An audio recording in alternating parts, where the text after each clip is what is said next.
For Melbourne. This bill will make Australians less secure.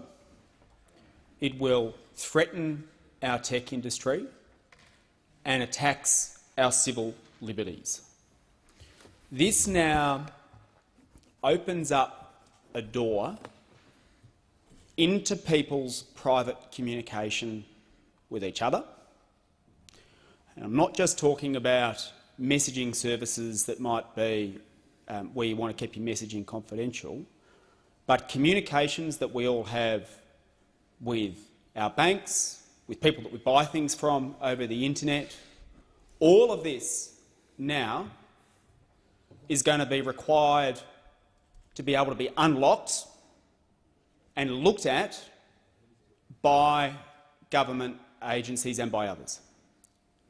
And the problem is, once you create a door into what are otherwise encrypted and secure communications, you do not know who's going to be able to access that key.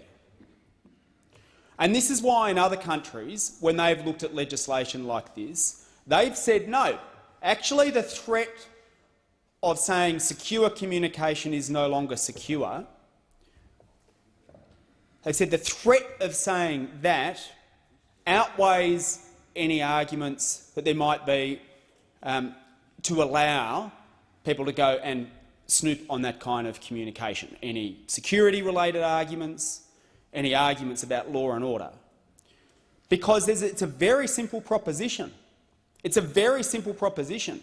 Once you introduce a weakness and you require by law the introduction of a weakness into otherwise secure communication, you lose control over who can exploit that weakness. You lose control over who can exploit that weakness. It beggars belief that there is somehow some suggestion from the government or from the opposition that it's okay, we're putting in protections about not allowing systemic weaknesses, and I'll come to that in a moment, and I'll come to these hastily circulated amendments that we're being asked to consider immediately and on the fly. I'll come to all of that in a moment. But the basic principle is there's no such thing as requiring companies to be able to create a key to unlock secure communication that doesn't also create a systemic weakness. Of course it does. Once you go down that road and introduce not only a back door but in some instances a front door that the government says can now be opened and can be walked into to look at otherwise secure communication, whether it's between people having secure and confidential messages because you want to keep things private, or whether it's because what you buy online, or whether it's between you and your bank or between financial institutions. Once you say you've got to create that key and allow the door to be opened, anyone can walk through it. And that is a fundamental problem with this bill, and it's why other countries have decided not to go down this road. Because what this bill does is say that government and government agencies can first instance go to technology companies, communication companies, your Telstra, internet providers and the like, and say, we want you to assist by handing over some information about communication between a couple of people. But it does more than that. It doesn't just say we'd like you to be able to assist us and hand that information over. It goes further. That's called a technical assistance request. It goes further and creates things called technical capability requests, where it says, we want you to actively change your software, your product, to include a way in. So if you can't, as the service provider or as the people who run WhatsApp, if you don't actually know what the information is that's passing between two people because they want to keep it secure, or between a bank or between two business entities, if you don't actually know that, which is in many instances the case, the people who run the app may not know what's being said between two people because it's encrypted. It's now saying you've got to change it so that there's a way in, so that you can know what it is and you can find out that information and you can hand it over to us. And it's because of that that this bill has managed to not only raise the ire of people who are concerned about civil liberties, which, you know, for a Liberal government they should just change their name and just junk the word Liberal, because Liberal's completely gone now from anything that they stand for, completely gone. Not only are the civil liberties groups saying, well, hang on, actually this poses a significant threat, not only because people might want to keep communication confidential, but now when people presume, even if you never go on a confidential messaging app in your life, you presume that the information between you and your bank, or between when you do your online shopping, you presume all of that will be kept confidential. Well, now no longer can you presume that, because there is every chance that whoever you're engaging with may have been served with one of these notices and required to include a back door or an open front door into the communication that you're having. Not only is it civil liberties groups saying, hang on, there's a reason other countries haven't done this, it's because this is going to mean, in many respects, the end of privacy, but the tech industry has also said, if Australia is now going to be the place where, when you develop software, you've got to include weaknesses in it, then why will people develop their software in Australia? Why won't they go to the other countries where you don't have to have these inbuilt back doors or front doors that anyone can walk through? Not just government agencies, but that wrongdoers and evildoers can walk through as well, can pick up, because you're opening that door. And they're saying, if Australia has to go down this road, why are people going to continue to develop in Australia? And these are very, very important questions, and ones that, as we deal with updated technology and what it means to keep Australians safe, ones that require the utmost thorough consideration. But what have we got? We've got a bill where people from across the spectrum are lining up saying, hang on, big red flags here, go slowly. No. Well, instead what's happening is, as is usually the case on the last day of sitting in this place, all of a sudden there are these urgent things that can't wait, and legislation that could have been dealt with 6 months ago and gone through the proper process is now being pushed through the parliament. And we're told by the opposition, it's okay, we fixed it. It's okay, we fixed it. Trust us. We've had a closed-door meeting with the government. We've reached a bunch of agreements. Trust us, we've completely fixed it.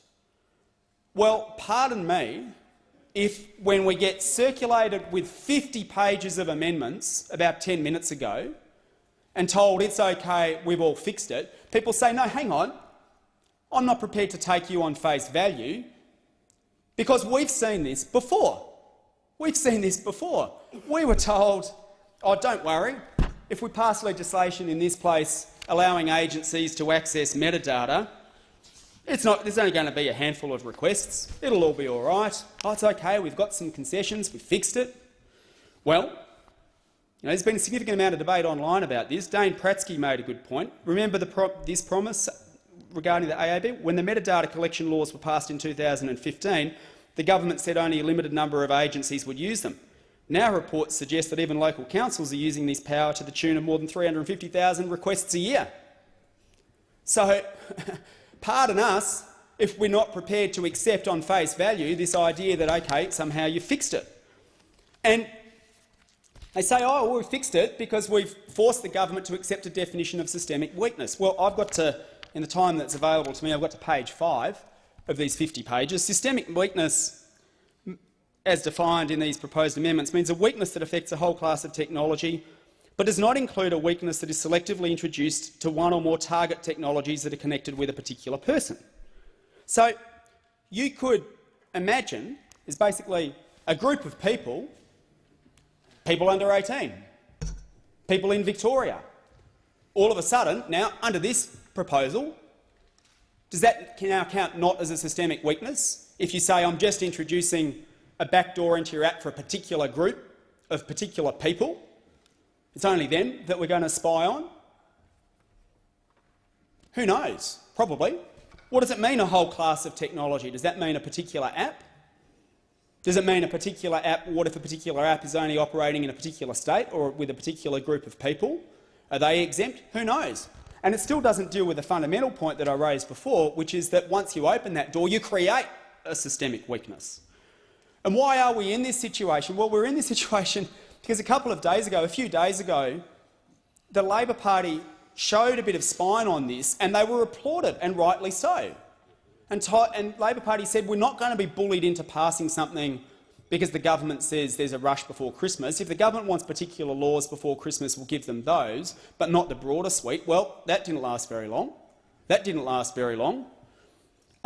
What we're seeing here is a repeat of every time that the Liberals bowl up something that threatens people's security and threatens people's liberty, as long as they put the stamp national security on the front of it, Labor falls into line. And it doesn't matter what threat it has to our industry, what threat it has to our security, what threat it has to our safety, Labor will do it.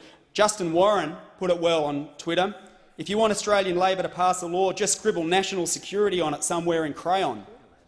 That's pretty much sums up exactly what we've seen here. Or the way Greg Jericho put it, in 10 years the LNP will propose everyone having a tracking microchip inserted in their arm. The ALP will protest and then agree to legislation that has it inserted into people's legs instead, and then they'll say wonderfully how they've improved the bill. That summarises exactly what has happened here as well. We've got these amendments that come in that maintain the fundamental problems with the bill and will now mean Australia will become a place that people will start avoiding when it comes to developing their tech industry here, which is why there are comments, as people have said online. Adam Chalmers said, if the AA bill passes, I just won't be able to work in Australia. I have an ethical obligation to users of my software not to expose their data.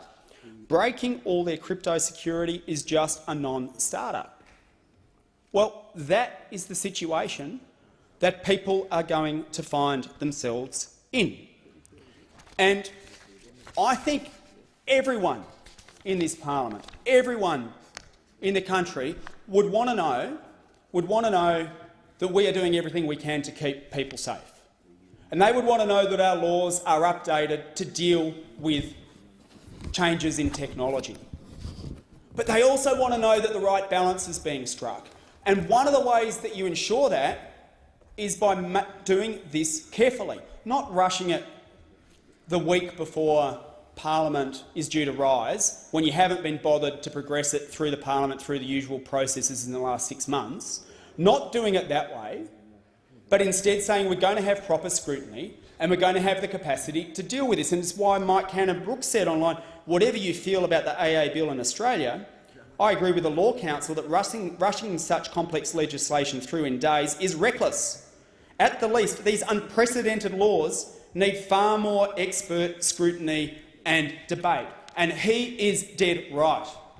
And it may not have dawned on Liberal and Labor, but no one party has a majority in this House. No one party has a majority in the Senate. And why is that? It is because people across the country are saying, we do not agree with you having absolute power and we do not agree with you cooking up backroom deals and then asking the rest of us to just accept on face value that it's all going to be okay. Because we've been down that road before and we have seen what happens. And we are now in a power-sharing parliament. And we are in a power-sharing parliament in large part, because the Australian people want a bit of daylight and sunlight shone on the decisions that are being made in this place. And they want third voices, like the Greens, to hold the others to account, especially when it comes to making sure that people are secure online and that people's liberties and privacy are protected online. And you don't seem to have got the message. And walking in here and saying there's a bunch of amendments, just trust us, it'll all get through, it's all right, we've cooked up this deal, don't worry, it's all going to get through. Well, no. That is not the way you deal with an issue as important as this.